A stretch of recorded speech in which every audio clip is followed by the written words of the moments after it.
So question काय, calculate the gel space ratio, calculate the gel space ratio and theoretical strength of sample of concrete.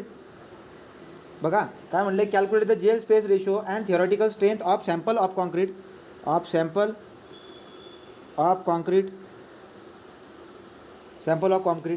Made with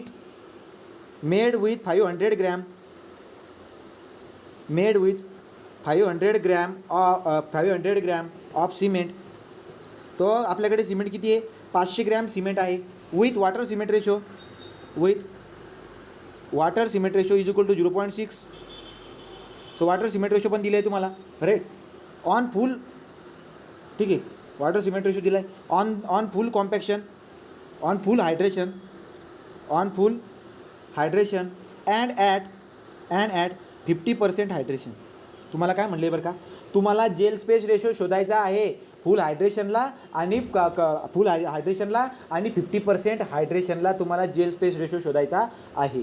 तर gel space रेशोसाठी आपल्याला काय काय लागतं बरं रे, आपल्याला लागत असतं सिमेंटचं व्हॅल्यूम, आपल्याला लागत असतं वॉटरचं व्हॅल्यूम. या दोन गोष्टीच आपल्याला लागत असतात, सिमेंटचं व्हॅल्यूम आणि वॉटरचं व्हॅल्यूम. तर तुम्ही मला सांगा 500 ग्रॅम सिमेंटचं व्हॅल्यूम किती येईल रे, 500 ग्रॅम सिमेंटचं व्हॅल्यूम किती येईल, तो काय असेल ते आपण कन्वर्ट करून ठेवलं आहे अगोदरच. सो सिम्पल आहे, gel by space is equal to 0.6571. Conversion अगोदरच करून ठेवले. डायरेक्ट सी कशामध्ये टाका, सी डायरेक्ट सरळ ग्रॅममध्ये टाका. So is equal to what, 500. करता येईल आपल्याला तसं, पण आपल्याला कन्सेप्च्युअली पण जाता येईल. 500 ग्रॅम म्हटल्यावरती 500 ग्रॅमला मी मल्टिप्लाय कशाने करेल, 500 ग्रॅमला मल्टिप्लाय करेल मी 0.319. 0.319 कन्वर्ट केल्यानंतर ते मला काय भेटेल, ते मला जे काही आहे ते मला सिमेंटचं व्हॅल्यूम भेटून जाईल. सिमेंटचं व्हॅल्यूम भेटल्यानंतर त्याला मी जेलमध्ये रूपांतर कसं करेल, इंटू 2.06ने. तर तुम्हाला फायनल जे काही असंच भेटेल. तो देअरफॉर 0.6571 इंटू 500 जर केलं तर मला जेलचं व्हॅल्यूम भेटून जाईल रे, बरोबर, ऑफकोर्स भेटून जाईल. Divide by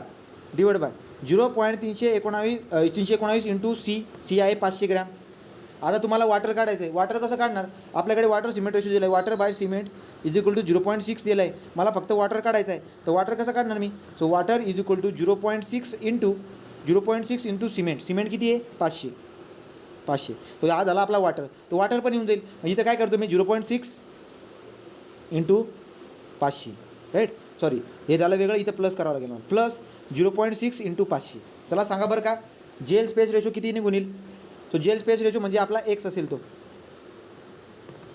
gel space ratio किती निघून जातो आहे, 0.6571 into 500 divide by 0.31 into 500 plus 0.6 into 500. या पद्धतीने आपल्या जेल स्पेस रेशो किती निघून जातो, तो येतो, जेल स्पेस रेशो येतोय 0.7150, ठीक आहे, 0.715. हा झाला आपला काय, हा झाला आपला जेल स्पेस रेशो. आता जर तुम्हाला जेल स्पेस रेशो भेटला तर तुम्हाला स्ट्रेंथ कॅल्क्युलेट करता येते. स्ट्रेंथ इज इक्वल टू, तो स्ट्रेंथ पण कॅल्क्युलेट करून टाकूया. आपल्याला त्यांनी जे काही आहे calculate the gel space ratio and theoretical strength पण काढायला लावली. तो थेरॉटिकल स्ट्रेंथ कसं काढणार मी, S is equal to intrinsic strength into एक्सचा cube. So therefore S is equal to 240 into 0.7150 त्याचा क्यूब, 0.7150 त्याचा क्यूब. तो किती उत्तर येते बरं का,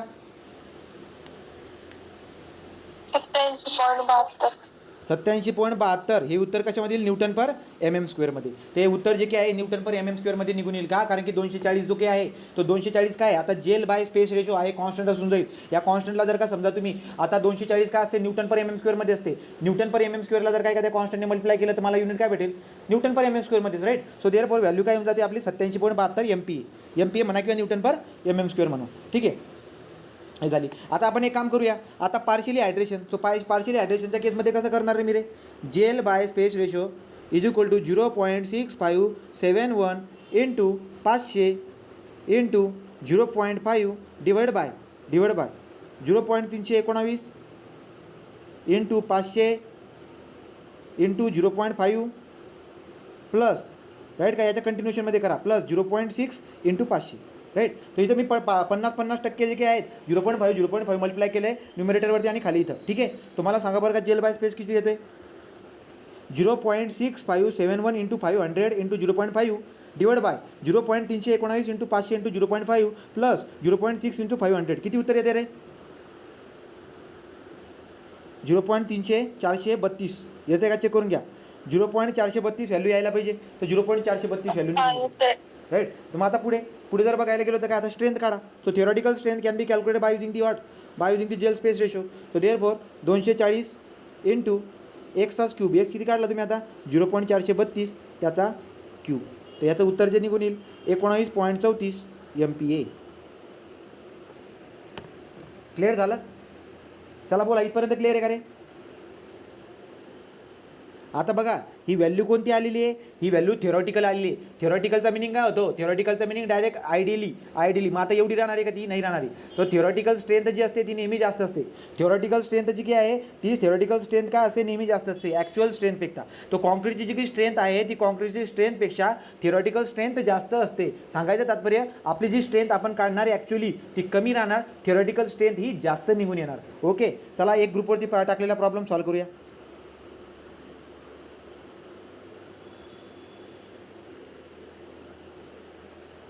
बघा बरं का याला,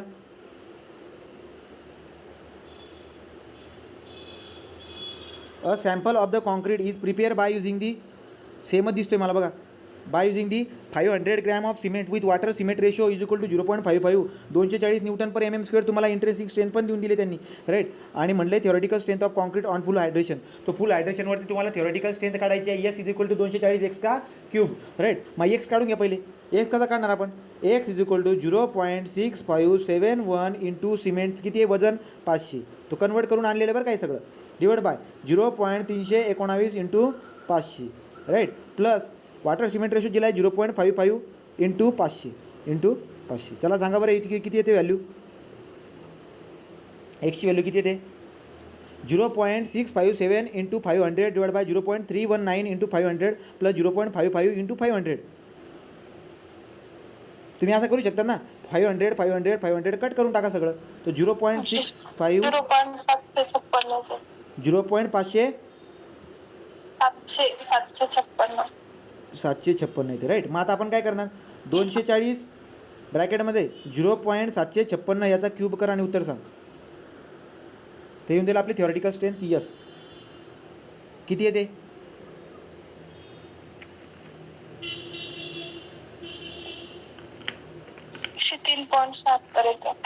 103.76 म्हणले काय? C option, 104 Newton per mm². Clear आहे? चला पुढे जाऊ. तर आता पुढे तर तुम्हाला फुल विचारतायत का काय? कुलदीप कळालं का? कुलदीप, भाग्येश्वरी, चंदा, ठीक आहे. चला, सो नेक्स्ट प्रॉब्लेम पेपर करू. पण लक्षात घ्या, ही व्हॅल्यू थिओरिटिकल आली. थिओरिटिकल जी व्हॅल्यू आलेली आहे ना ती ॲक्च्युअलपेक्षा नेहमी जास्तच असणार आहे, राईट. नेहमी जास्त असणार आहे. त्यामुळे नोट पॉईंट तुम्ही लिहू शकतात की note strength of concrete is less than theoretical strength of concrete. म्हणजे जो यस काढला आहे ना मी, ती ॲक्च्युली तिच्या जी मी यस काढलेला आहे ती जास्त आहे, बट ॲक्च्युली तिच्यापेक्षा कमी असेल. तो strength of concrete is less than theoretical strength. चला पुढचं एक्झाम्पल घेऊया. तो question, calculate the ratio of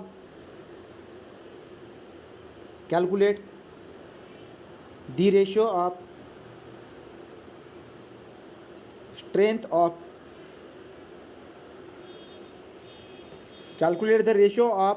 of cement at the age of 28 days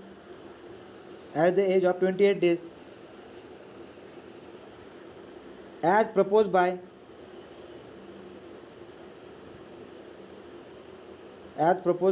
Abraham and by power experiment for complete hydration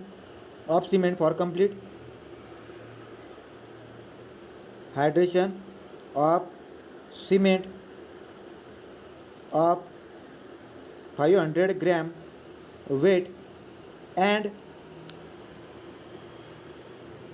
water by cement ratio is equal to 0.6. बघा काय म्हटले बरं का तुम्हाला, समजून घ्या गोष्टींना. त्यांनी तुम्हाला रेशो काढायला लावला आहे, strength of the cement at the age of 28 days. तर 28 दिवसाला तुम्हाला काय काढायचं बरं का, अब्राहमनुसार स्ट्रेंथ फाइंड आउट करायची. अब्राहमने आपल्याला फॉर्म्युला काय सांगितलेला आठवतोय, तर बघा, strength is equal to A by B रेश to power water cement ratio by volume, water cement ratio by volume, right. आणि आपला जो की पॉवर आहे, पॉवरने काय सांगितलं आहे, स्ट्रेंथ इज इक्वल टू 240 एक्सा क्यूब, राईट. मग तुम्हाला काय म्हटले बरं का, calculate the ratio of the cement at the age of 28 days as propose by Abraham and by power, right. So therefore हा रेशो तुम्हाला काढायचा आहे, राईट. तर तुम्हाला हा रेशो काढायचा आहे, यस बाय हवाला यस, राईट का, तो अब्राहम डिवाइड बाय पॉवर, याचा रेशो तुम्हाला काढायचा आहे. मग सिम्पल आहे. एची व्हॅल्यू किती असते रे, एची व्हॅल्यू तुम्हाला माहिती आहे 97. So S is equal to एची व्हॅल्यू असते 96, राईट. आणि बीची व्हॅल्यू किती असते 7, बीची व्हॅल्यू किती असते 7. रेश टू पॉवर वाट, रेश टू पॉवर असतो वॉटर सिमेंट रेशो. तर water cement ratio, water by cement ratio, तर वॉटर बाय सिमेंट रेशो बघा बरं का. आता वॉटर सिमेंट रेशो तुम्हाला किती दिला आहे त्यांनी, 0.6. पण लक्षात घ्या, हा 0.6 जो आहे, जर फक्त तुम्हाला एक्झाम्पलमध्ये वॉटर बाय सिमेंट रेशो दिला आहे, तर तो कशाने असेल बरं का रे, तो बाय वेट असतो. तो काय असतो, बाय वेट असतो. तर तो बाय वेट आहे, तुम्हाला काय करावं लागेल, बाय व्हॅल्यूम करावं लागेल. आलं लक्षामध्ये. तर बाय व्हॅल्यूम कसं करतो मी, चला सांगा मला. सो पहिले बाय ॲब्राहम,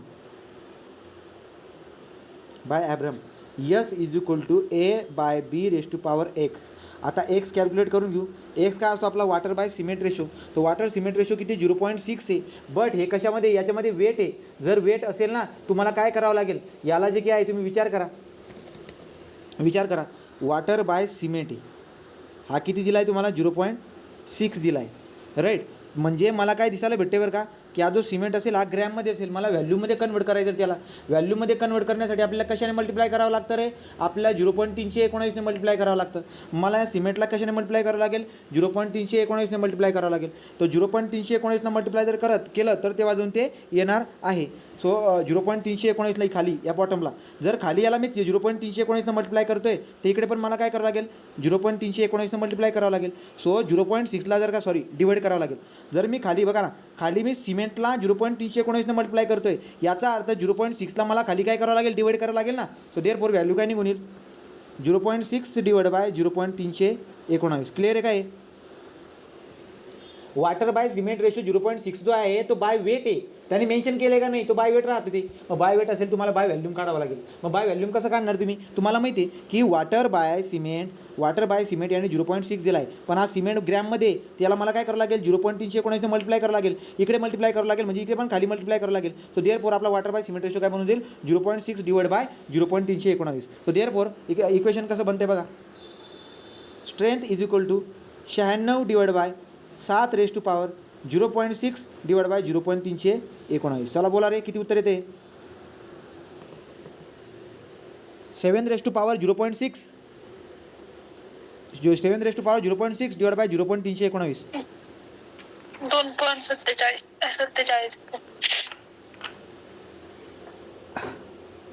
ते कॅल्क्युलेशन जर केलं तर 2.47 न्यूटन पर mm स्क्वेअर निघून येते, राईट. तर 2.47 न्यूटन पर mm स्क्वेअर येते. तर याला नोट करून ठेवा, याला एकाचा आकडा देऊन देऊ आपण, एकाचा आकडा. आता आपण काय करू बरं, सो आपण काय करू आता, पॉवरनुसार काढू. चला पॉवरनुसार काढूया. सो पॉवरनुसार कसं काढू तुम्ही आता, by power. So by power S is equal to 240 एक्सचा क्यूब. आता एक्स काढावं लागेल, X is equal to gel by space ratio. Gel काय असते, जेल असते कन्वर्ट करून 0.6571 इंटू सिमेंटचं वजन in gram, that is what, किती आहे, 500 ग्रॅम, डिवाइड बाय 0.65 इंटू, तो 0.65 इंटू काय करेल मी, 0.65 इंटू किती बरं का, 300, एक मिनटं.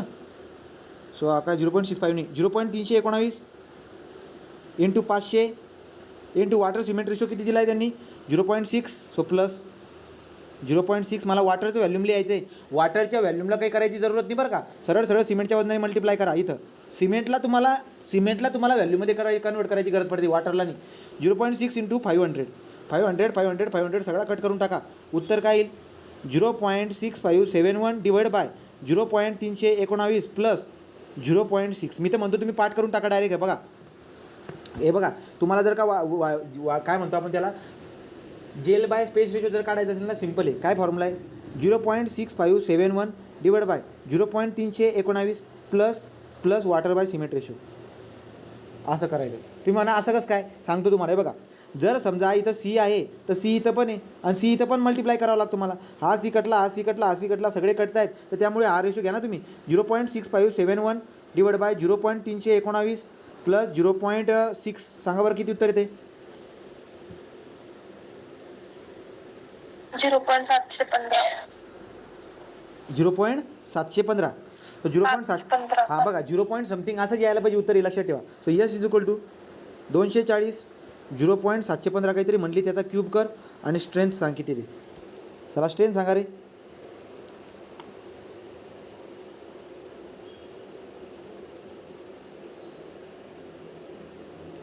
सत्याऐंशी point 87.73 Newton per mm square. Clear आहे. अशा पद्धतीने आपण काय करत असतो, अशा पद्धतीने जे काय आपण स्ट्रेंथ फाइंड आउट करून घेतो. पण आता ही झाली पॉवरनुसार. 2 पॉईंट याची वरची पण होती, तर तुम्हाला रेशो घ्यायचा आहे. So Abrams divide by power.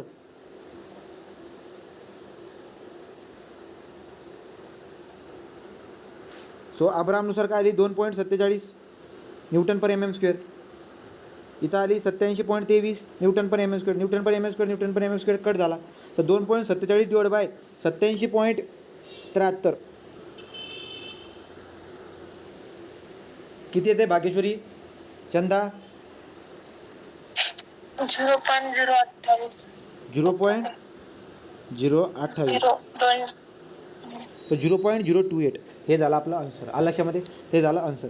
अशा पद्धतीने आन्सर तुम्हाला काढायला लावतील. तर मॅक्झिमम या लेवलला तरी करून ठेवा, या लेवलला करून ठेवा, तुम्हाला गोष्टी सोप्या जातील. पुढे जाऊ. So next property. आता बघा आपण काय चाललं होतं बरं का, आपण बघत होतो की यार कॉन्क्रीटच्या स्ट्रेंथवरती कोणकोणते फॅक्टर अफेक्ट करतात. पहिला अफेक्ट केला होता वॉटर सिमेंट रेशोनं, दुसरा अफेक्ट केला जेल बाय स्पेस रेशोनं. आता तिसरा फॅक्टर बघणार आहेत आपण. तो थर्ड फॅक्टर आहे maturity of concrete. Maturity of concrete. आता मॅच्युरिटी ऑफ कॉन्क्रीट शिकायचं आपल्याला. काय असते मॅच्युरिटी ऑफ कॉन्क्रीट बघून घ्या. तर मॅच्युरिटी ऑफ कॉन्क्रीटबद्दल डिस्कशन झालं करायचं म्हटलं तर लक्षामध्ये येऊन जातं आपलं काय बरं का, की जी काही स्ट्रेंथ आहे कॉन्क्रीटची, जी काही स्ट्रेंथ आहे ती टाईमनुसार डिपेंड करते. कसं बरं का, जसा जसा टाईम जातोय स्ट्रेंथ जी आहे ना वाढत जाते. जसा जसा टाईम जातोय हायड्रेशन कंटिन्युअसली चालत राहते. सो जशी जशी हायड्रेशन होईल तशी आपल्याला स्ट्रेंथ भेटत असते. तो लक्षात घ्यायचा. हायड्रेशन होणं म्हणजे काय, आपल्या सिमेंटनं आपलं काम करून देणं. सिमेंट आपलं काम करून जाणार, आलं लक्षामध्ये. पण हायड्रेशन चालूच राहतं. जर हायड्रेशन जर का समजा चालूच राहत असेल तर स्ट्रेंथ काय, strength is the depend upon the age. कॉन्क्रीटची जी स्ट्रेंथ आहे ती कशावर डिपेंड करून जाते, एजवरती. सो देअरफॉर आपण बोलणार की जी कॉन्क्रीटची स्ट्रेंथ आहे ती डिपेंड करून जाते असते एजवरती. एजवरती काय करून जाते, डिपेंड करून जाते. तर ही बात आपल्या लक्षामध्ये येऊन जात असते. फॉर एक्झाम्पल बघा बरं का, जसं की तुम्हाला मी बोललो होतो, कॉन्क्रीट असतो आपला कॉन्क्रीट.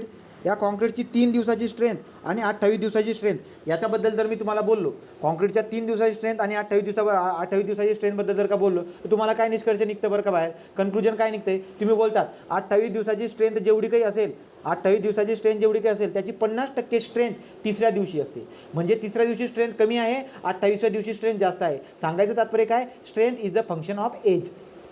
काय बोलतो मी तुम्हाला पहिला point, strength is the function of age. तो स्ट्रेंथ जी आहे ती याचं एज आहे का, एजचं काय आहे, फंक्शन आहे. अशा पद्धतीने आपल्याला बोलता येईल. ठीक, ते बोलता येईल. किंवा एक रिलेशन पण असतं आपल्याकडे. कोणतं रिलेशन आहे बघा, F28 is equal to K2 ब्रॅकेटमध्ये F7 raise to power K1. हे रिलेशन काय आहे बरं का, लक्षात घ्या. तो ही 7 दिवसाची स्ट्रेंथ, ही 28 दिवसाची स्ट्रेंथ. हे K1 आणि K2 जर तुम्हाला दिले असतील परीक्षेमध्ये असं म्हणतात ते. सो F28 A7 आणि यावरती B. तो ए म्हणा, बी म्हणा किंवा K2 आणि K1 म्हणा. तो K2 K1 मी तर मेन्शन करतोय. सो देअरफॉर आता लक्षामध्ये येऊन जाईल आपलं काय बरं का, की इथला जो K2 आहे, या इथला K2, बघा कुठे बांध मारला आहे. तो K2 याची व्हॅल्यू जी होते, लाय होते, ती डिपेंड करून जाते कुठे बघा,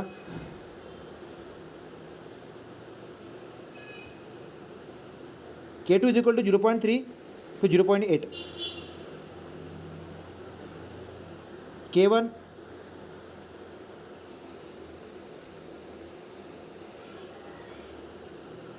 एक minute, K2 is equal to, चुकलं माझ्याकडून ना, K2 is equal to 3 to 6 and K1 is equal to 0.3 to 0.8. उलटं करा, ठीक आहे. तो K2 आणि K2 कोणता नवीन लिहून घ्या. F28 is equal to K2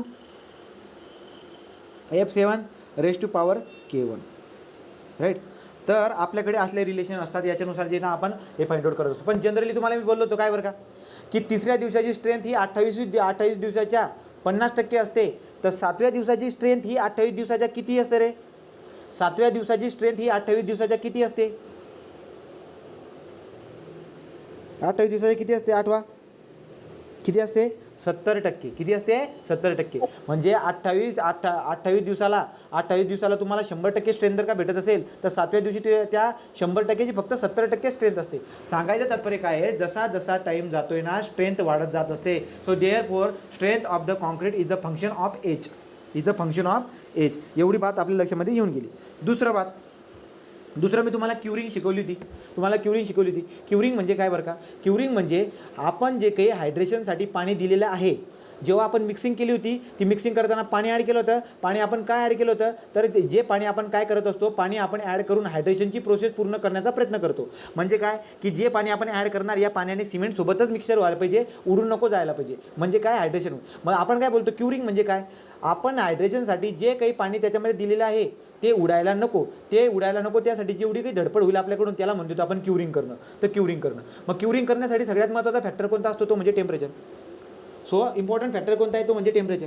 but temperature हा एक असा फॅक्टर आहे त्याच्यानुसार क्युरिंग जी असते ती ठरत असते. म्हणजे काय बरं का, लक्षात घ्या, जर का समजा टेम्परेचर कमी असेल तर हायड्रेशनची प्रोसेस काय होईल रे, खूप कमी होते. जर टेम्परेचर खूप मायनसमध्ये असेल, बर्फ पडतोय, तर ज्या ठिकाणी बर्फ वगैरे पडतोय ना त्या ठिकाणी काय दिसायला भेटेल बरं का, तो टेम्परेचर कमी आहे, खूप टेम्परेचर कमी आहे. तर टेम्परेचर कमी आहे त्यामुळे मला काय लक्षामध्ये येत असतं, हायड्रेशनची प्रोसेस खूप कमी होते. खूप कमी होते. सांगायचं तात्पर्य काय लक्षात घ्या, क्युरिंगबद्दल बोलतोय मी. मला काय बोलायचं आहे, 2 फॅक्टर असे आहेत की त्याच्यावरती आपली स्ट्रेंथ डिपेंड करते. एक म्हणजे टाईम आणि एक म्हणजे काय, सो एक म्हणजे एज म्हणा किंवा टाईम म्हणा, आणि दुसरा काय असतो, क्युरिंग. तो क्युरिंग म्हणजे टेम्परेचर. लक्षात घ्या, तुम्हाला आठवते का मी बोललो होतो, क्युरिंग करण्यासाठी आपल्याला टेम्परेचर मेंटेन करून ठेवावं लागतं. असं टेम्परेचर मेंटेन करून ठेवा की कॉन्क्रीटमध्ये असणारं पाणी उडून जायला नको, त्याला म्हणतो आपण क्युरिंग. तसंच क्युरिंग करतो. मग तुम्हाला आठवत पण असेल की जेव्हा सिमेंटचं प्रॅक्टिकल करत होतो, एका पर्टिक्युलर टेम्परेचरमध्ये 27 ± 2 त्या टेम्परेचरमध्ये आपण करत होतो. आलं लक्षामध्ये. सो सांगायचं तात्पर्य काय आहे की the strength of the concrete is depend upon the age and depend upon the curing temperature. दुसरा पॉईंट काय निघून आला, तो strength depend upon time and temperature. तर टेम्परेचर कोणतं, क्युरिंगचं टेम्परेचर राईट. तुम्ही क्युरिंग म्हणजे आता क्युरिंगचं टेम्परेचर म्हणा किंवा सराउंडिंगचं टेम्परेचर म्हणा, तो क्युरिंगचं टेम्परेचर म्हणा किंवा सराउंडिंगचं टेम्परेचर म्हणा, तुम्ही क्युरिंग करतायत, तुम्ही बाहेरून पाणी देतायत, देऊन तुम्ही काय करतात, तिथलं टेम्परेचर जे काय आहे ते मेंटेन करून ठेवण्याचा प्रयत्न करतात. ठीक आहे, एवढी बात क्लिअर झाली. तर मग आता आपल्याकडे टर्म निघून येते मॅच्युरिटी ऑफ कॉन्क्रीट. आता मॅच्युरिटी ऑफ कॉन्क्रीट म्हणजे काय बरं का, लक्षात घ्या, टेम्परेचर, क्युरिंगचं टेम्परेचर आणि टाईम हे 2 गोष्टी ज्या आहेत त्याच्यावरून आपल्याला कॉन्क्रीटची स्ट्रेंथ कळत असते. मग मी एक काम करतो, या दोघांना एकत्रितपणे, तुम्हाला आठवतं आहे का काय बरं का, मोमेंटम ही डिपेंड करून जाते मासवरती आणि व्हेलॉसिटीवरती.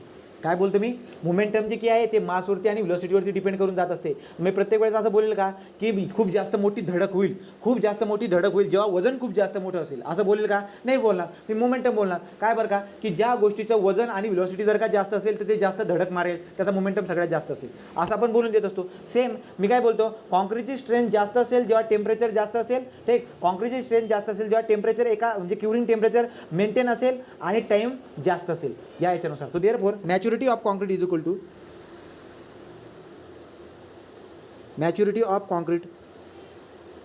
Equal to temperature.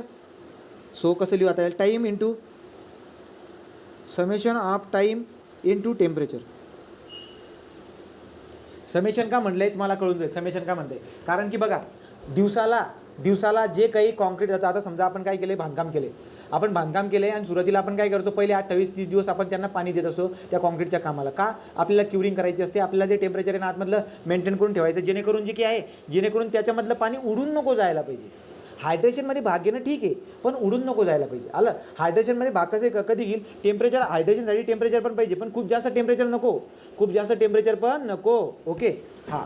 So therefore बघा, maturity of concrete is equal to time into temperature, time into temperature, where time is what, तुम्ही क्युरिंग, सो तुम्ही असं मेन्शन करू शकता, curing time into temperature. So curing time म्हणा किंवा सरळ सरळ टाईम म्हटलं तरी पण चालेल, कारण की टाईम आपला एजवाला आहे. आता बघा, तुम्ही ज्या ठिकाणी बसलेले आहेत आजूबाजूला, तुमच्या आजूबाजूला कॉन्क्रीटचे घरं आहेत, तुम्ही म्हणा आता तुम्हाला जर विचारलं मी आता क्युरिंग होते का, तर हो क्युरिंग होते, आतासुद्धा क्युरिंग होते. तुम्ही म्हणाल कसं काय, कसं काय, आतमधलं पाणी ना उडून जायचा प्रयत्न करत असेल, परंतु बाहेरचं सराउंडिंगचं जे टेम्परेचर आहे ना ते उडून जाऊ देत नसेल, ते उडून जाऊन देत नसेल. डिपेंड करतं. जर रात्रीची बात बघा, रात्रीला काय वातावरण काय असं थंड असतं, आतमधलं पाणी उडायचा प्रयत्न करत असेल पण बाहेरचं वातावरण उडू देईल का त्याला, नाही. म्हणजे रात्री काय होते, क्युरिंग होते. मग क्युरिंग जे काय आहे, क्युरिंग चालू राहते, एक तर आपण करणार किंवा सराउंडिंग पण करून टाकत असते क्युरिंग, हे तुम्हाला माहिती आहे. मग आता बघा, मॅच्युरिटी ऑफ कॉन्क्रीट जे आहे याच्यावरून आपल्याला कॉन्क्रीटची स्ट्रेंथ कळते. So strength of the concrete जी काही आहे ती मॅच्युरिटीवरून आपल्याला कळते. ज्या कॉन्क्रीटची मॅच्युरिटी जास्त असेल त्याची स्ट्रेंथ जास्त असेल, ज्या कॉन्क्रीटची स्ट्रेंथ जास्त असेल त्याची 100% मॅच्युरिटी काय असणार आहे, जास्त असणार आहे. आता या सगळ्या गोष्टी तुम्हाला एकदम चांगल्या पद्धतीने कधी कळतील, जेव्हा मी एकदम भारी भारी प्रॉब्लेम रेफर करेल तेव्हा. तो लक्षात घ्या. आता आपण हळू गोष्टींना शिकत आहोत. पहिले काय बोललो मी, एखादा कॉन्क्रीट जो आहे ना तो मॅच्युअर झाला, एखादा कॉन्क्रीट मॅच्युअर झाला याचा अर्थ काय की तो स्ट्रेंथ द्यायला लागला, तो एक सफिशियंट स्ट्रेंथ द्यायला लागला. तर एखादा जर का समजा एखादा कॉन्क्रीट जर का मॅच्युअर झाला असं जर का मी बोलत असेल तर तो सफिशियंट स्ट्रेंथ देत आहे असं त्याचा मिनिंग होत असतो. राईट, तो सफिशियंट स्ट्रेंथ देत असतो. मग आपल्याला काय म्हणतात नाही का, आपल्याला फॉर्मवर्क काढायला म्हणतात. काय म्हणतात आपल्याला की समजा बांधकाम केलेलं आहे, बांधकाम केल्यानंतर आपण फॉर्मवर्क लावलेलं आहे आणि आता मला फॉर्मवर्क काढायचं आहे. मग फॉर्मवर्क मी किती दिवसामध्ये काढू, आपल्याला फॉर्मवर्क तेवढ्याच दिवसामध्ये काढावं लागेल जेवढी त्याला. आता समजा बघा, आता काय आहे, हा कॉलम आहे, हा कॉलम राईट, आणि कॉलम जे ना या कॉलमला आपण फॉर्मवर्क लावलेलं आहे, बाहेरून पाट्या लावलेल्या आहेत बरोबर, आणि मी त्याला जर का समजा 3 दिवसामध्येच काढून टाकलं, त्याला तेवढी स्ट्रेंथ पण भेटलेली नाही बरं का, तेवढी त्याची मॅच्युरिटी पण आलेली नाही आहे, तेवढी त्याची स्ट्रेंथ पण आलेली नाही आहे. आणि मी जर का समजा त्याला 3 दिवसामध्ये जर का काढून टाकलं तर ते पडून जाईल ना खाली, पडून जाईल की नाही, पडून जाईल म्हणा, किंवा त्याची स्ट्रेंथ कमी होऊन जाईल बरोबर की नाही. तर त्यामुळे आपल्याला कळत असतं की कॉन्क्रीटची मॅच्युरिटी आली आहे का नाही, राईट की नाही. मग कॉन्क्रीट जर का समजा मॅच्युरिटी आली असेल तर सफिशियंट स्ट्रेंथ त्याला आलेली आहे, सफिशियंट स्ट्रेंथ त्याला जर का आली असेल तर मी फॉर्मवर्कला रिमूव्ह करू शकतो. मग फॉर्मवर्कला रिमूव्ह करण्यासाठी सुद्धा मॅच्युरिटीची कन्सेप्ट आपल्याला वापरावी लागते. मग लक्षात घ्या, मॅच्युरिटीवरून आपल्याला कळत असतं की कॉन्क्रीटची स्ट्रेंथ किती आहे. मॅच्युरिटी ही डिपेंड करत असते टेम्परेचरवरती आणि टाईमवरती. सो टेम्परेचर कोणता, क्युरिंगचा temperature. So maturity is depend upon the curing temperature and time. या दोघांचा प्रोडक्ट जो असतो तो मॅच्युरिटी ऑफ कॉन्क्रीट असतो. आता आपण अजून पुढे जाऊन शिकणार आहोत गोष्टींना व्यवस्थित. बघा आता गमत बघा काय म्हणतो. So therefore maturity of concrete तुम्हाला परीक्षेला विचारलं तर लक्षात राहू द्या. समेशन, कोणता समेशन केला मी, summation of production of time and temperature, summation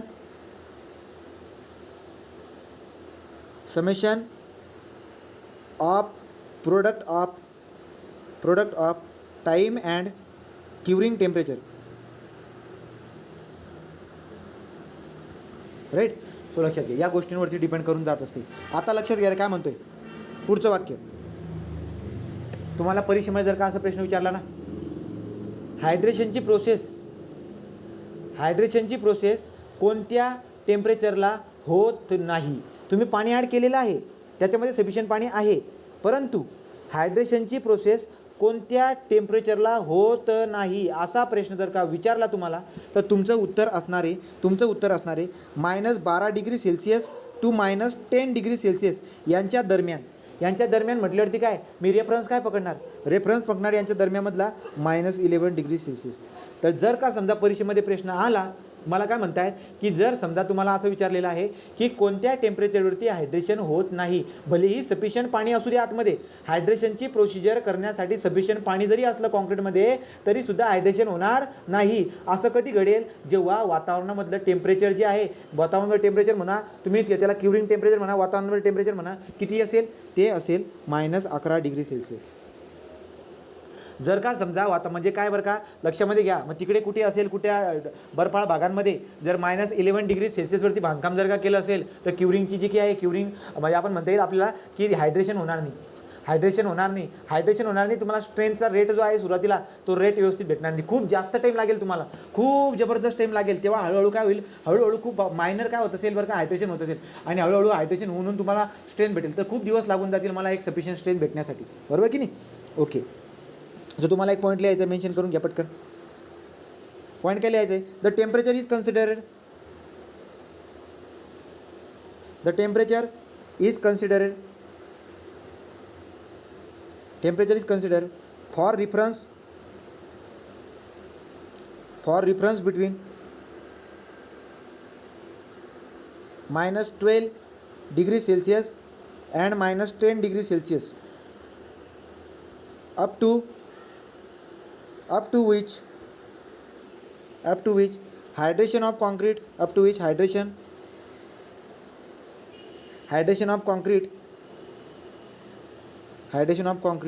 take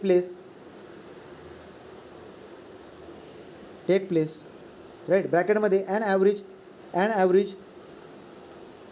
so an average value of -11 degrees Celsius is taken for calculation. चला काय मिनिंग होते बरं का, लक्षात घ्या. -11 डिग्री सेल्सिअसवरती हायड्रेशनची भलेही पाणी किती असू द्या होणार नाही. म्हणजे ती एक काय झाली आपली, ती एक रेफरन्स ॲक्सिस झाली. काय झाली ती? रेफरन्स ॲक्सिस झाली. मी जर तुम्हाला प्रश्न विचारला, माझ्या प्रश्नाचं उत्तर देता येईल का बघा. हां, मी तुम्हाला जर समजा असं बोललो की आता वातावरणाचं टेम्परेचर समजा 18 डिग्री सेल्सिअस आहे. तुमच्या आजूबाजूला जे काही कॉन्क्रीटचं असेल काही, तर त्याच्या आता किती बरं का, आता सध्याला जे ना टेम्परेचर 18 डिग्री सेल्सिअस समजा. हां, तर मला तुम्ही सांगा की क्युरिंगचं टेम्परेचर किती असेल. म्हणजे आता 18 डिग्री सेल्सिअस आहे की नाही. मग मी तुम्हाला जर का प्रश्न विचारला की सांगा बरं का आता क्युरिंगचं टेम्परेचर किती असेल, काय उत्तर देणार तुम्ही रेफरन्स कोणाला पकडलेला आहे? -11 डिग्री सेल्सिअसला. मग -11 डिग्री सेल्सिअस जर का रेफरन्स पकडताय तर तिथून मोजणार तुम्ही. मग -11 डिग्री सेल्सिअस म्हणजे 0 असेल आपला तो, तिथून मोजावं लागेल तुम्हाला. मग -10, -9, -8, -7, -6, -5, 4, 3, 2, 1 करून 0. मग 1, 2, 3, 4, 5, 6, 7, मग 18 डिग्री सेल्सिअस. व्हॅल्यू किती निघून येईल रे टेम्परेचरची? सो टेम्परेचरची व्हॅल्यू किती निघून येईल बरं का आता? याला क्युरिंग टेम्परेचर म्हणतो. मग क्युरिंग टेम्परेचर किती असेल सांगा? जर समजा वातावरणामध्ये टेम्परेचर आता 18 डिग्री सेल्सिअस असेल तर क्युरिंग टेम्परेचर किती असेल? 18 -11 म्हणजे किती येतात? 18 आणि 11 29. सो 29 डिग्री सेल्सिअस ही काय असेल आपलं क्युरिंग टेम्परेचर असेल. क्लिअर आहे का? कळते का? क्लिअर होते का रे? मोजायला कुठून सुरुवात करायची? -11 डिग्री सेल्सिअसपासून मोजायला सुरुवात करायची. सो -11 डिग्री सेल्सिअसपासून मोजायला सुरुवात करणार. This is our reference. So reference कोणता असतं आपला? मायनस. कारण की तिथून हायड्रेशनची प्रोसेस सुरू होत असते. तर त्या टेम्परेचरच्या वरती हायड्रेशन होईल, त्याच्या खाली हायड्रेशन होतं का? नाही. म्हणून आपण -11 डिग्री सेल्सिअसला आपण रेफरन्स पकडत असतो आणि त्याच्यावरती आपण क्युरिंग टेम्परेचर मेजर करत असतो, जो मॅच्युरिटी ऑफ कॉन्क्रीट काढण्यासाठी मला लागणार आहे. क्लिअर झाली का बात? चंदा, भाग्यश्वरी, नेहा, क्लिअर आहे का? हो झालं. ठीक आहे. मग आता बघा बरं का, ही गोष्ट तुम्हाला चांगल्या पद्धतीने कळून जाईल. जसं की आता काय बरं का, आता maturity. So maturity of concrete is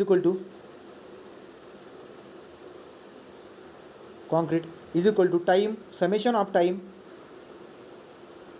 into curing temperature, right.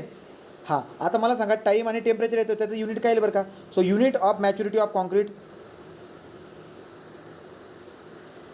Concrete is equal to काय असेल? Degree Celsius into hour. Degree Celsius hour म्हणा. सो डिग्री सेल्सिअस हवर किंवा ऑर डिग्री सेल्सिअस डे किंवा डिग्री सेल्सिअस हवर, हे काय असणार? त्याचं unit असणार. बोला, क्लिअर आहे का पॉईंट? हो. ठीक आहे. चला आता गंमत बघा रे. आता आपल्याला काय बघायचं बरं का, की एखादं कॉन्क्रीट फुल्ली मॅच्युअर झालं. म्हणजे त्याची ताकद आता आलेली, सफिशियंट ताकद आलेली. असं कोणाला म्हणतो बरं का मी? तुम्हाला आठवते का आपण बोलतो 28 दिवसाला आपल्याला स्ट्रेंथ भेटून जाते म्हणे. असं का? 28 दिवसाला त्या कॉन्क्रीटला मॅच्युरिटी येऊन जात असेल, राईट की नाही? आपल्याला मॅच्युरिटी आली म्हणे आता सध्या आली, बरोबर की नाही? तशीच त्यांना पण कॉन्क्रीटला पण आली असेल. तर 28 दिवसाचा जो कॉन्क्रीट आहे त्याला मॅच्युरिटी येईल मी असं म्हणेल, परंतु एक कंडिशन अजून असेल. तुम्ही बीओडी काढली असेल, बीओडी काढतो आपण 5 दिवसाची बीओडी काढतो, पण 20 डिग्री सेल्सिअसवरती काढतो. ते टेम्परेचर पण मेन्शन करावं लागतं. सेम स्टोरी आहे. तर मी काय बोलतो माहिती आहे का, 28 दिवसाची, लक्षात घ्या बरं का, 28 दिवस समजा मी काय केलं आहे, कॉन्क्रीट तयार केलं. या कॉन्क्रीटपासून एखादी भिंत बांधली किंवा एखादा कॉलम बांधलं, एखादा बीम बांधला, बरोबर. हां, तर आता आता काय बोलतो मी, जर 28 दिवसामध्ये जर मी दररोज क्युरिंग करत राहिलो, कंटिन्युअसली पाणी मारत राहिलो, दुपारी संध्याकाळी सकाळ रात्री, राईट, जर कंटिन्युअसली पाणी मारून जर का मी टेम्परेचर 18 डिग्री सेल्सिअस मेंटेन करून ठेवलं, 28 दिवसासाठी जर का मी टेम्परेचर 18 डिग्री सेल्सिअस मेंटेन करून टाकलं ना, तर मला त्या कॉन्क्रीटची फुल मॅच्युरिटी दिसायला भेटेल. पॉईंट काय बोललो मी नवीन सांगतो ऐका. जर मी 28 दिवसासाठी 18 डिग्री सेल्सिअस एवढं टेम्परेचर मेंटेन करण्यासाठी जर दररोज सकाळ संध्याकाळ जर का मी पाणी मारत राहिलो, क्युरिंग करत राहिलो, म्हणजे क्युरिंगचं टेम्परेचर काय किती ठेवतो मी, सराउंडिंगचं टेम्परेचर किती ठेवायचा प्रयत्न करतोय, 18 डिग्री सेल्सिअस. तर सराउंडिंगचं टेम्परेचर जर का समजा मी 18 डिग्री सेल्सिअस कंटिन्युअसली 28 दिवसासाठी जर का मी ठेवलं, तर त्या कॉन्क्रीटला काय भेटून जात असते, सफिशियंट स्ट्रेंथ भेटून जात असते, त्याला मॅच्युरिटी येऊन जात असते. सो फुल मॅच्युरिटीचा कॉन्क्रीट कोणाला म्हणतो मी, फुल मॅच्युरिटीचा कॉन्क्रीट त्यालाच म्हणावं, फुल मॅच्युरिटीचा कॉन्क्रीट त्याला म्हणावं ज्याला 28 दिवसापर्यंत आपण 18 डिग्री सेल्सिअस एवढं टेम्परेचर मेंटेन करून ठेवलेलं आहे. असा जो कॉन्क्रीट असतो त्याला 28 दिवसानंतर मी काय बोलणार की हा फुल्ली मॅच्युरेटेड कॉन्क्रीट आहे, हा फुल्ली मॅच्युरिटी आलेली आहे, या कॉन्क्रीटला फुल्ली मॅच्युरिटी आलेली आहे. बोला, क्लिअर आहे का रे? क्लिअर आहे का? चंदा सांग बरं का, क्लिअर आहे का तुला? चंदा तुला क्लिअर आहे का ग? हा, कळालंय ना तुला? मला सांग आता, तुला कळालं ना? तुम्हाला सांग आता, तुम्हाला सांग मी काय बोललो, हे जे वाक्य मी बोललो आता ते मला वाक्य सांग, म्हणजे मी समजेल की तुला कळालं. तोपर्यंत पाणी पिऊन घेतो. ऍक्च्युली तू असं बोललेला आहे हा, की एखादी फुल्ली मॅच्युअर जर कॉन्क्रीट असेल तर त्यासाठी आपल्याला 18 डिग्रीवर त्याला 28 दिवसासाठी जर आपण त्याला ठेवलं तर तो फुल्ली मॅच्युअर आणि 100% त्याला स्ट्रेंथ मिळेल. बरोबर, एक नंबर, बरोबर, लक्षात आलं. त्या 28 दिवसासाठी जर का समजा त्याला आपण मेंटेन करून ठेवलं 18 डिग्री सेल्सिअस एवढं टेम्परेचर, तर जाऊन त्याला 28 दिवसानंतर मॅच्युरिटी आली असं आपण म्हणता येईल, त्याला एक चांगली स्ट्रेंथ आली असं आपल्याला म्हणता येईल. ठीक आहे, त्याला चांगली स्ट्रेंथ आली असं आपल्याला म्हणता येईल. देअरफॉर तुम्ही काय करा, एक वाक्य लिहून टाका. A sample of concrete, a sample of concrete cure at 18 degrees Celsius for 28 days is taken or fully matured concrete is taken. तर याला आपण घेत असतो, लक्षात घ्या, आपण कॉन्क्रीट कोणतं यूज करणार, ज्याचे 28 दिवसामध्ये 18 डिग्री सेल्सिअस ठेवल्यानंतर एक चांगली मॅच्युरिटी ज्याला येत असेल ना, तोच वागले घेणार मी, बरोबर की नाही? तो टेकन ऑर फुल्ली मॅच्युरेट कॉन्क्रीट, त्याला फुल्ली मॅच्युअर कॉन्क्रीट म्हणता येईल, फुल्ली मॅच्युअर कॉन्क्रीट. तर कोणाला पण मॅच्युअर म्हणता येईल का? नाही म्हणणार, काही कंडिशन असेल तेव्हाच मॅच्युअर म्हणता येईल, तर ही कंडिशन असायला पाहिजे. सो मॅच्युरिटी किती मग आता बघा, सो इट्स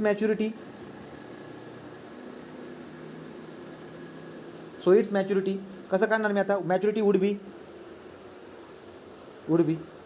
मॅच्युरिटी कसा काढतो आपण, maturity of the concrete is equal to summation of time into curing temperature. चला सांगा, टाईम किती बोलतोय आपण, टाईम बोलतोय आपण 28 दिवस. सो 28 दिवस म्हणजे किती बरं का रे, सो 28 दिवस इथे लिहितो व्यवस्थित, हां, 28 दिवस इंटू 24 तास. सो आपण काय करतो बरं का, 24 तास आपण 18 डिग्री सेल्सिअस टेम्परेचर मेंटेन करून ठेवतोय. सो 28 दिवस इंटू 24 तास, आलं लक्षामध्ये. पुढे इंटू हे झालं बरं का, काय हे झालं आपला टाईम, तो टाईम झाला इंटू टेम्परेचर किती असेल आता, 18 डिग्री सेल्सिअस येतं आहे, पण कुठून मोजायचं ते तुम्हाला मोजायचे -11 पासून. तर -11 पासून जर का मोजले तर किती टेम्परेचर येईल बरं का सांगा, -11 पासून 18 पर्यंत मोजलं तर किती येईल, 29, बरोबर की नाही, 29 येईल. वरचे तिकडचे 18, पण मोजायचे कुठून, मागून 11 पासून, तर मागचे 11 आणि पुढचे 18 किती झाले, 29.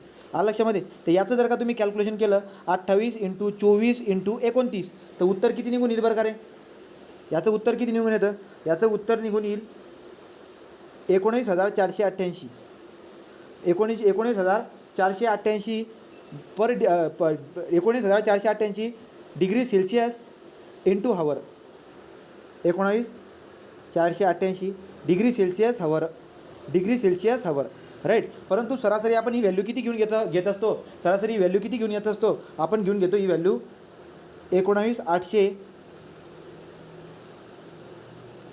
19,800 डिग्री सेल्सिअस इंटू हवर. म्हणजे सांगायचं तात्पर्य काय, ज्या कॉन्क्रीटची मॅच्युरिटी ऐका, हां काय म्हणतोय, ज्या कॉन्क्रीटची मॅच्युरिटी 19,800 डिग्री सेल्सिअस इंटू हवर एवढी आली असेल, ते कॉन्क्रीट मॅच्युअर कॉन्क्रीट आहे असे म्हणतात. पॉईंट क्लिअर झाला का? याच्यापेक्षा जास्त आली तर मॅच्युअर आहे तो.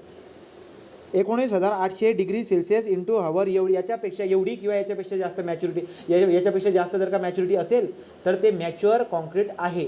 क्लिअर? ठीक, ओके. तो आता आपण काय करतो बरं का, इथपर्यंतची कहाणी आपल्या लक्षामध्ये येऊन गेली. मग कधी कधी आपल्याला काय म्हणतात, काय म्हणतात की ठीक आहे, आपल्याला म्हणतात ते की या दिवसाची मॅच्युरिटी एवढी एवढी. मग सांगा तुम्ही, जर टेम्परेचर एवढं ठेवलं तर मॅच्युरिटी 7व्या दिवशी मॅच्युरिटी किती असेल, 8व्या दिवसाची मॅच्युरिटी किती असेल, असं तुम्हाला कॅल्क्युलेशन करायला लावतील ते. राईट. सो असं कॅल्क्युलेशन आपल्याला करायला लावतील. तर लक्षात घ्या, 19,488 डिग्री सेल्सिअस हवर एवढी व्हॅल्यू जी काय आहे आपली, ती काय आली बरं का, तेवढी मॅच्युरिटी आली, त्याला आपण मॅच्युअर्ड म्हणत असतो. आता गंमत बघा, आता मी काय बोलतो आहे. सो नेक्स्ट आपण याचा ग्राफ पण प्लॉट करू शकतो बरं का. सो कंप्रेसिव्ह स्ट्रेंथ वाय ॲक्सिसवरती कंप्रेसिव्ह स्ट्रेंथ लिहितो आणि इथं मॅच्युरिटी लिहितो लॉग स्केलमध्ये, मॅच्युरिटी लॉग स्केलमध्ये. सो मॅच्युरिटी लॉग स्केलमध्ये लिहितो आणि इथं कंप्रेसिव्ह स्ट्रेंथ लिहितो. तर तुम्हाला हा जो ग्राफ भेटेल, हा ग्राफ अशा पद्धतीने भेटेल रे.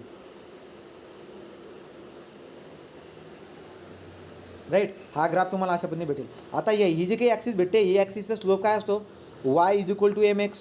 या ठिकाणी वाय काय कंप्रेसिव्ह स्ट्रेंथ आहे, यम काय बरं काय, यम असेल त्याचा काहीतरी स्लोप, एक्स म्हणजे काय, खालची ॲक्सिस.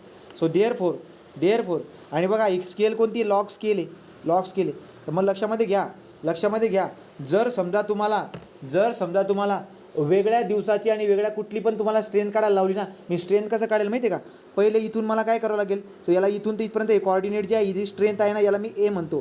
सो ए प्लस ही वाली ॲक्सिस काय असते आपली, Y is equal to M X. So therefore मी काय बोलतो, ए प्लस, मी लिहून देतो व्यवस्थित तुम्हाला. बघा ह्या ग्राफ काढला का, ही कंप्रेसिव्ह स्ट्रेंथ, ही maturity on the log scale. So maturity on the log scale लिहून टाकले. राईट. तर लक्षात घ्या, मॅच्युरिटीचा वापर आपण स्ट्रेंथ कॅल्क्युलेट करण्यासाठी पण काढत असतो बरं का. जर समजा तुम्हाला मॅच्युरिटी व्हॅल्यू दिली असेल ना, त्या मॅच्युरिटीवरून तुम्ही स्ट्रेंथ पण काढू शकता, त्या मॅच्युरिटीवरून तुम्ही स्ट्रेंथसुद्धा कॅल्क्युलेट करू शकतात. आता कशा पद्धतीने स्ट्रेंथ कॅल्क्युलेट करू शकतात, सगळ्यांनी व्यवस्थित लक्ष द्या, म्हणजे फक्त प्रॉब्लेम उरतील ते प्रॉब्लेम आपण सॉल्व्ह करणार. ठीक आहे, ओके. सो एक वाक्य लिहून टाका इथं. ग्राफ तर बनवला तुम्ही, तो ग्राफ आपल्याला लागणार आता फॉर्म्युलासाठी, फॉर्म्युला डिराईव्ह करणार त्याच्यावरून आपण.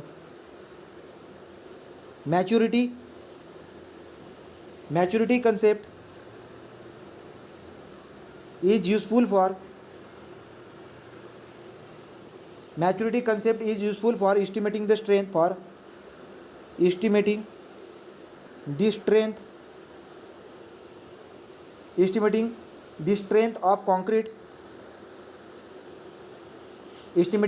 of concrete at any other maturity, म्हणजे लक्षात घ्या, जर समजा तुम्हाला फुल्ली मॅच्युरेटेड कॉन्क्रीट दिलं असेल, म्हणजे फुल्ली मॅच्युरेटेड कॉन्क्रीटची मॅच्युरिटी दिली आहे तुम्हाला, ती दिलेली, आणि तुम्हाला कोणत्या पण दिवसाची मॅच्युरिटी काढायला लावली ना, ती तुम्हाला काढता येईल. आणि त्या मॅच्युरिटीवरून तुम्हाला स्ट्रेंथ पण काढता येईल की 7व्या दिवशीची स्ट्रेंथ किती आहे. क्लिअर आहे का वाद? तो वाक्य काय लिहिलं मी, maturity concept is useful for estimating the strength of the concrete at any other maturity as percentage of strength of concrete of known maturity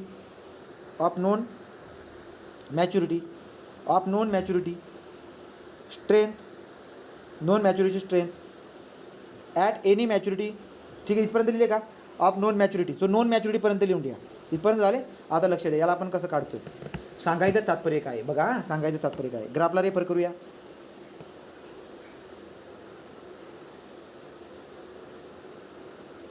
so ग्राफला रेफर करतोय. This is our compressive strength, ही compressive strength आहे. इकडे maturity log स्केलवरती असा graph बनतो त्याचा. Right, असा graph बनतो. तर सुरुवातीला काही ना काही इनिशियल काय असेल, याची काही ना काही स्ट्रेंथ असेल आणि ही काहीतरी वेगळी स्ट्रेंथ दिसायला भेटते, याच्या करस्पॉन्डिंग आपल्याला काढतील. So Y is equal to काय काढेल मी, Y is equal to M X करावं लागेल. मला जर काही वाय काढायचं असेल तर मला काय करावं लागेल, एम एक्स ॲड करावं लागेल. सो ए लक्षात घ्या, जर तुम्हाला स्ट्रेंथ काढायची असेल स्ट्रेंथ, तर स्ट्रेंथवाली ॲक्सिस कोणती, ही वाली ॲक्सिस आहे बघा. पेन बदला, ही आपली स्ट्रेंथवाली ॲक्सिस आहे. तुम्हाला स्ट्रेंथ जर काढायचं असेल तर मी कसं काढणार, ए प्लस ए प्लस याचं हे काय बरं का वरती हे वाय कॉर्डिनेट आहे, वाय जर मला काढायचं असेल तर मला एम एक्स करावं लागेल. So M into X, M काय असणार, एम असणार आपला स्लोप, एम काय असणार आपला स्लोप, आणि एक्स म्हणजे काय, एक्स म्हणजे maturity on the log scale. So maturity on what, log scale. So slope काय येईल बरं का, याचा स्लोपला समजा बी म्हणतो,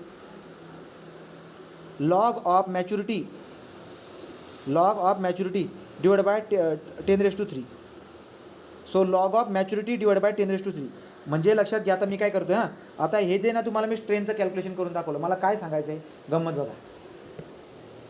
जर समजा 28 दिवसाची 18 डिग्री सेल्सिअस एवढं टेम्परेचर मेंटेन करून ठेवलेलं जी मॅच्युरिटी आहे ती मॅच्युरिटी 19,800 एवढी आहे, हे मला माहिती आहे, हे नोन आहे, हे नोन आहे आपल्याला, राईट.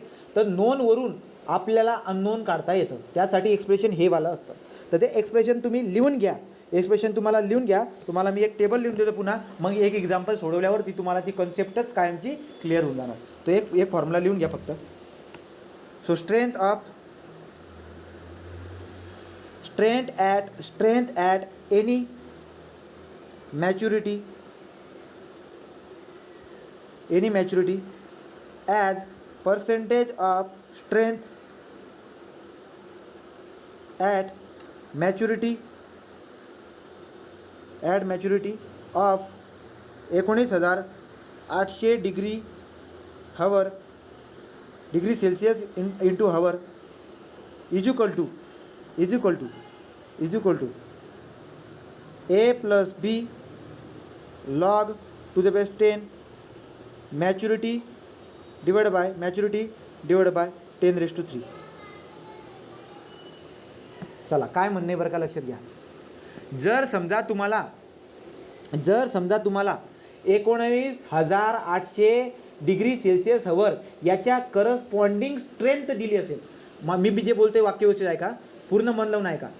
जर तुम्हाला 19,800 डिग्री सेल्सिअस हवर या मॅच्युरिटीची स्ट्रेंथ दिली असेल, ती काही पण असेल, आपल्याला काय माहिती स्ट्रेंथ काही पण असेल, पण ही स्ट्रेंथ एक चांगली स्ट्रेंथ आहे, बरोबर. ही जर स्ट्रेंथ दिली असेल तर तुम्हाला या स्टँडर्ड किंवा कंप्लीट मॅच्युरिटीच्या रिस्पेक्टनं किंवा याच्या व्हॅल्यूवरून तुम्हाला काय काढता येईल, कोणत्या पण मॅच्युरिटीची स्ट्रेंथ काढता येईल. रिपीट करतो 19,800 डिग्री हवर या मॅच्युरिटीच्या करस्पॉन्डिंग जर तुम्हाला स्ट्रेंथ माहिती असेल तर तुम्ही कोणत्या पण मॅच्युरिटीची स्ट्रेंथ काढू शकतात. क्लिअर झाला का पॉईंट क्लिअर झाला का, काय बोललो ते कसं काढायचं तुम्हाला कळेल.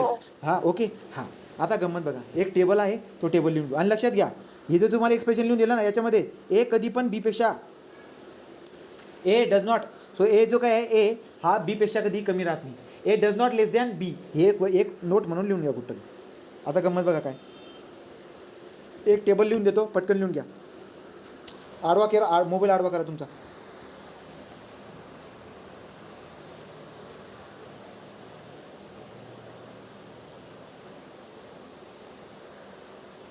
राईट, इथे लिहितो मी स्ट्रेंथ. रामकृष्ण हरी, काय झालं रे, काहीतरी प्रॉब्लेम झाला रे माझ्या डोळ्यासमोर, एकदम घाण प्रॉब्लेम झाला. ठीक आहे, दिसतंय का रे. हो. हां तो एक मिनिट हां,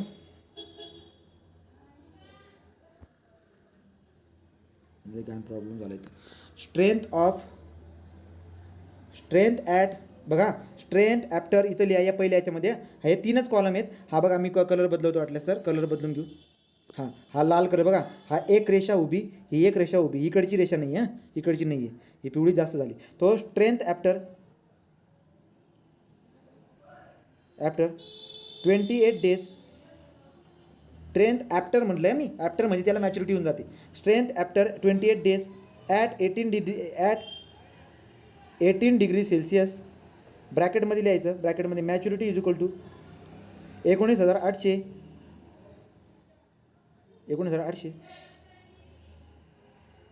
डिग्री सेल्सिअस इंटू हवर. हे पहिल्या कॉलमले असं लिहायचं. ठीक आहे, हा झाला आताशी पहिला वरचा भाग, हा वरचा भाग. इथं लिहायचं इकडं ए, हा झाला ए, आणि इथं लिहायचं बी. ठीक. जर समजा 28 दिवसाची स्ट्रेंथ बघा मी काय केलं आहे, मी टेम्परेचरचे ना 18 डिग्री सेल्सिअस 24 तास मी 18 डिग्री सेल्सिअस टेम्परेचर ठेवलेलं आहे, राईट. तो 24 तास ठेवलेले. तर मी काय बोलतो आहे आता, जी स्ट्रेंथ आहे ती स्ट्रेंथबद्दल मी काय बोलतो आहे. जर समजा स्ट्रेंथ 17.5 MPa हिच्यापेक्षा जर का कमी असेल तर एची व्हॅल्यू मी घेईल 10 आणि बीची व्हॅल्यू घेईल मी 68. पाठ करून टाका डायरेक्ट व्हॅल्यू. जर 28 दिवसाची स्ट्रेंथ मी 18 डिग्री सेल्सिअस जी काय ज्याची मॅच्युरिटी किती आली 19,800, तो 28 दिवसाची स्ट्रेंथ किंवा 28 दिवसापेक्षा जास्तवाली स्ट्रेंथ जर मी कंटिन्युअसली 18 डिग्री सेल्सिअस जर काय हे केलं असेल ना क्युरिंग, तर मला लक्षामध्ये येत असते त्याची मॅच्युरिटी किती येते. ठीक. आता मी काय बोलते त्याची स्ट्रेंथ किती आली समजा 17.5 35, तो 17.5 MPa ते 35 MPa याच्या दरम्यान जर का असेल ना तर एची व्हॅल्यू आहे 21 आणि बीची व्हॅल्यू आहे 61. तुम्हाला कळतंय का? म्हणजे मला सांगा ना आता का समजा 17 पॉईंट म्हटले ना 17.5 ते 35 ना, समजा OPC 33 OPC 33ची 28 दिवसाची स्ट्रेंथ किती असते? OPC 33ची 28 दिवसाची स्ट्रेंथ किती असते रे? किती असते? ती असते 33, बरोबर की नाही? किती आहे? 33. मग मी किती येईल बरं का? 33 या रेंजमध्ये येऊन जाईल ना ते. तर मी तुम्हाला काय बोलतोय 28 दिवसाची स्ट्रेंथ जर का समजा 33 आली असेल ना तर मी त्यावेळेस ए आणि बीची व्हॅल्यू किती घेईल? ए आणि बीची व्हॅल्यू 21 आणि 61 घेईल. तुम्हाला अजून काही कळत नाही, मला कळतंय. ठीक आहे. तुम्हाला अजून कळत नाही, मला इथे कळतंय. आपण एक्झाम्पल घेतल्यानंतर त्याला समजून घेऊ. तिसरी स्ट्रेंथ त्याच्या खाली पुन्हा 35 ते 52.5 35 ते 52.5 या केसमध्ये एची व्हॅल्यू असणार 35 ते 52.5 MPa. या केसमध्ये एची व्हॅल्यू असणार 32 आणि बीची व्हॅल्यू असणार 54. क्लिअर? अजून एक आहे, एक व्हॅल्यू ती लिहून घ्या 52.5 ते 70. सो 52.5 ते 70 या स्टेजसाठी एची व्हॅल्यू आहे 42 आणि बीची व्हॅल्यू आहे 46.5. तर या पूर्ण टेबलचं ऑब्झर्वेशन करून मला काय लक्षामध्ये येते की एची व्हॅल्यू जी काय आहे ती नेहमी काय असते बरं का? तो एची व्हॅल्यू काय झाली? कमी राहते का? आपण काय बोललो? Does not depend upon the strength level, should not be less than. उलटं झालं माझ्याकडून का नाही? उलटं झालं. सो बी मोठा असतो, ए छोटा असतो. बी मोठा असतो, ए छोटा असतो. त्याला दुरुस्त करून टाकू. ठीक आहे, त्याला दुरुस्त करून टाकू आपण.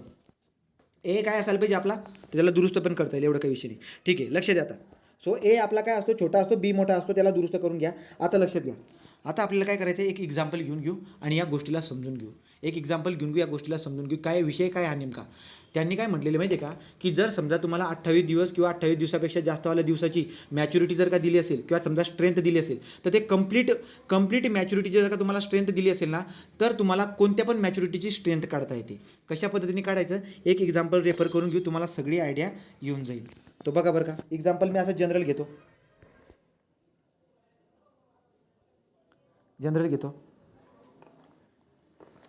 सो पटापट लिहा. अ strength of a sample of full maturity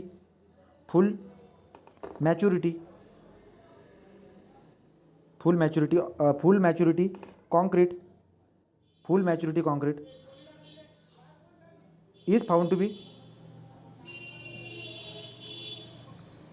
is found to be 40 MPa.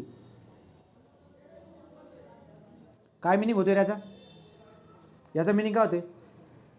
Complete मॅच्युरिटीचा जो कॉन्क्रीट आहे ना त्याची स्ट्रेंथ दिली मला किती? 40 MPa. जर तुम्हाला 40 MPa दिली असेल तर मला ए आणि बीची व्हॅल्यू सांगणार का तुम्ही? चला बघू बरं का. फक्त भाग्यश्वरी तू मला सांग ए आणि बीची व्हॅल्यू काय आहे? एची व्हॅल्यू 32 आणि बीची 52. बरोबर, म्हणजे तुला कळालं. आलं लक्षात? तुला कळालं. ठीक आहे. तो मग ते जो काही टेबल आहे तो काय बरं का, तो तुम्हाला फुल्ली मॅच्युरिटी कॉन्क्रीटची जी काय आहे ना, फुल्ली मॅच्युअर कॉन्क्रीटची स्ट्रेंथ दिली ती, राईट, ती वाली. तो बघा पुढं काय म्हटलंय, 40 MPa दिले. Find the strength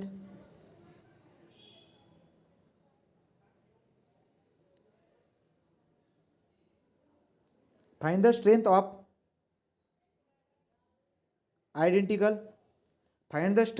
identical find the strength of identical concrete. Identical concrete म्हणजे तोच कॉन्क्रीटला घ्या. At 7 day when cure at average temperature दिले. Average temperature during day average temperature during day at 20 degree Celsius and night at 10 degree Celsius. चला कळालं का काय म्हणतात ते, प्रश्न काय म्हणतोय तो बघा समजून घ्या. एक कॉन्क्रीट आहे त्याची फुल मॅच्युरेट बघा a strength of the sample of full maturate. तो एक कॉन्क्रीट आहे जो फुल्ली मॅच्युअर्ड आहे. एक कॉन्क्रीट आहे जो फुल्ली मॅच्युरेट आहे. आणि फुल्ली मॅच्युरेट कॉन्क्रीटची आता फुल्ली मॅच्युअर कधी होणार तो 28 दिवसापर्यंत जर का 18 डिग्री सेल्सिअस एवढं जर का टेम्परेचर मेंटेन केलं असेल तर त्याच्यानंतर तो मॅच्युअर झाला आहे. तर एक मॅच्युअर कॉन्क्रीट आहे. 28 दिवसानंतर कोणता किती पण टाईम असेल तो माहीत नाही आपल्याला. आणि त्या मला काय दिले त्या मॅच्युअर कॉन्क्रीटची मला स्ट्रेंथ दिली 40 MPa. आणि मला काय म्हटले माहिती आहे का, मला म्हटलं की तुम्ही स्ट्रेंथ काढा.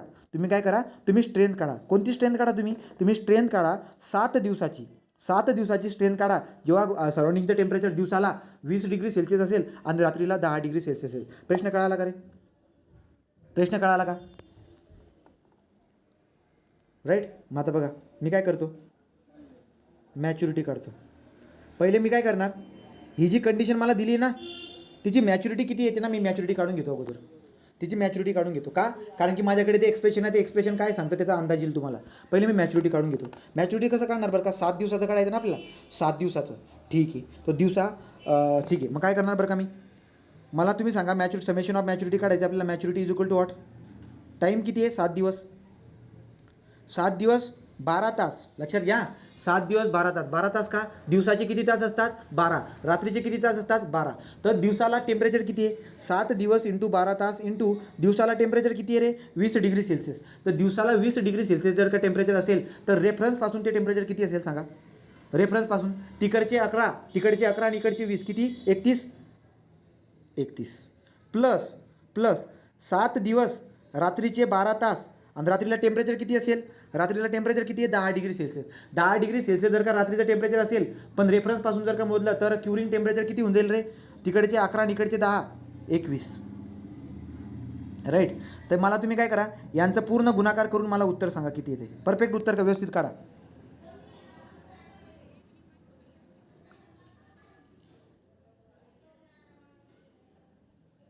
सेवन इंटू 12 इंटू 31. हे कळालं का मी काय मॅच्युरिटी कशी काढली.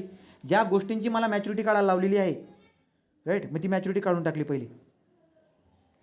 7 दिवसाची मॅच्युरिटी काढतोय आपण. किती भेटली बरं का 7 दिवसामध्ये किती मॅच्युरिटी, 4368. तो 4368 डिग्री सेल्सिअस हवर बरोबर का, ही आली. आता तुम्हाला मी काय बोललो होतो, एक फॉर्म्युला लिहून दिला होता, strength at any maturity as percentage of the maturity of 19,800 degree Celsius hour. Meaning काय होतं लक्षात घ्या. तुम्हाला स्ट्रेंथ काढायची तर स्ट्रेंथ किती टक्के असेल. आता जो फॉर्म्युला आहे ना, तो फॉर्म्युला जो लिहिला आहे ना ते तुम्हाला टक्केवारी देते. म्हणजे काय टक्केवारी म्हणजे काय, की कम्प्लिटली फुल्ली मॅच्युअर्ड असणारा जो कॉन्क्रीट आहे ना त्याची जी स्ट्रेंथ असते ना त्याच्या एवढ्या टक्के एवढी स्ट्रेंथ राहणार आपली. म्हणजे मी जो फॉर्म्युला वापरणार ना आता त्याच्यावरून मला काय भेटते, टक्केवारी भेटते. कसं बरं का लक्षात घ्या. चला so percentage strength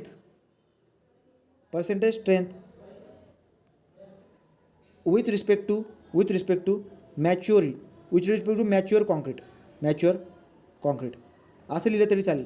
percentage strength with respect to mature concrete is equal to A + B log. आता कॅल्क्युलेटर लागेल आपल्याला. 4368 divide by 10⁻³ right, log to the base 10 आहे हां. तर तुम्ही मला सांगा बरं याचं उत्तर किती येते. एची व्हॅल्यू किती घ्यायची तुम्हाला माहिती आहे. सो तुम्हाला माहिती आहे आपल्याला 40 कम्प्लिटली दिले ना, तो 40 कुठे लाय होतं आहे 32. तो एची व्हॅल्यू आहे 32 आणि बीची व्हॅल्यू आहे 54. तो 32 अधिक 54 लॉग ऑफ मॅच्युरिटी. आता मॅच्युरिटी किती काढली मी आपल्या केसमध्ये 4368 डिवाइड बाय 10⁻³ तर सांगा बरं का किती टक्के येत आहेत.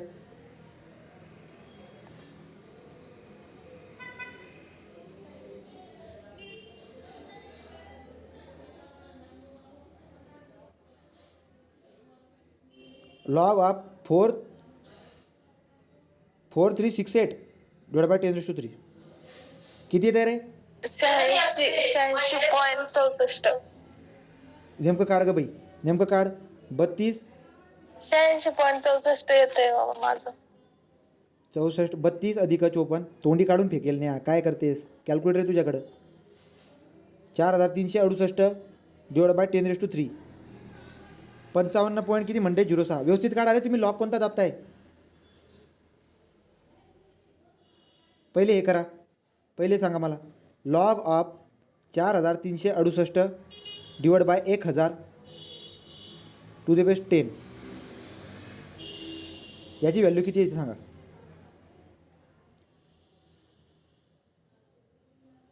याची व्हॅल्यू किती येते. जी व्हॅल्यू येईल तिला मल्टिप्लाय करा 54. याला मल्टिप्लाय करा 54. केलं का. करा रे पटपट. याला 54 मल्टिप्लाय करून काय व्हॅल्यू येते. कॅल्क्युलेटर ठेवावं लागेल उद्यापासून.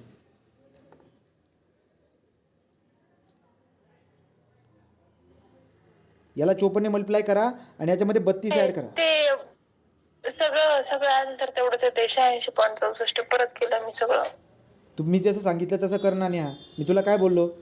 लॉग अरे log to the base 10 separate टाकलं. लॉग टू द बेस 10 मग 4368 डिवाइडेड बाय 10⁻³ आणि अधिक 32 अधिक 54. त्याला अधिक 54 नको करू. अधिक 54 नाही करायचं. याला या व्हॅल्यूला मल्टिप्लाय कर 54. ओके 34.57 येतंय. 66.57 पाहिजे. नाही म्हणजे 54 ला मल्टिप्लाय करून ते येतंय. हां हां आणि त्याच्यामध्ये 32 ॲड कर ना मग. आता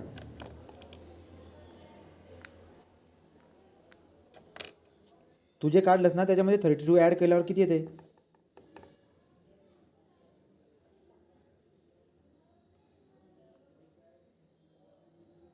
किती टाईम लागतोय रे. येतंय तेवढं 66.57. येतंय ना. मग कसं करत होती तू. आणि ते 54 ऍड केलं मी. मला वाटतं ते मल्टिप्लाय होतं तिथे. 66.57 आले. याचा अर्थ काय माहिती आहे का. याचा अर्थ असा की 7व्या दिवशी 7 दिवसाचं म्हटलं ना. 7व्या दिवशी जी स्ट्रेंथ येणार आहे ना ती किती असेल माहिती आहे का. ती किती असेल. फुल्ली मॅच्युअर्ड कॉन्क्रीटच्या 66.57% असेल. अलग लक्षामध्ये 66.57%. मग फुल्ली मॅच्युअर्ड कॉन्क्रीटची स्ट्रेंथ किती होती. सो देअर बोल मी म्हणणार strength of concrete at 7 day. Strength of concrete at 7 day is equal to कसं काढणार मी आता. कसं काढणार. तो 7 दिवसाची काढायची ना. तर तुम्ही काय करणार 66.57 याच्या पर्सेंटेजमध्ये नाही डिवाइड बाय 100 इंटू 40 करून टाका. का. कारण की 40 ही फुल्ली मॅच्युअर्डची आहे. तर फुल्ली मॅच्युअर्डची 40 होती ना त्याच्या 66.57% एवढी स्ट्रेंथ असेल 7व्या दिवशी. क्लिअर आहे का बघा.